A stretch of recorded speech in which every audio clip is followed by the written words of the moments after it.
ఈ రోజే డౌన్లోడ్ చేయండి. మీ ఫేవరెట్ షోస్ చూడండి. అమ్మా అన్నపూర్ణదేవి, ఆ మాయతో నాన్న పెళ్లి కాబోతుంది. అందరూ పల్లెటూరు బయలుదేరిపోయారు.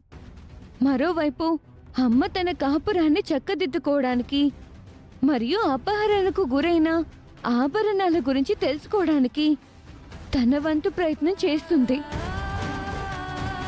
వాటి గురించి ఖచ్చితంగా ఇందులో సమాచారం ఉండే ఉంటుంది. అందుకే వచ్చాను. నాకు దారిని చూపించు.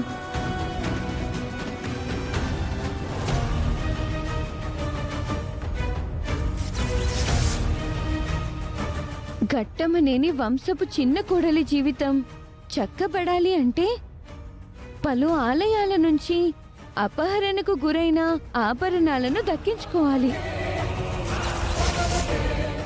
వేదవతి లాంటి జాతకంతో జన్మించిన అక్షయ రూపమే వాటిని ఛేదించగలుగుతుంది.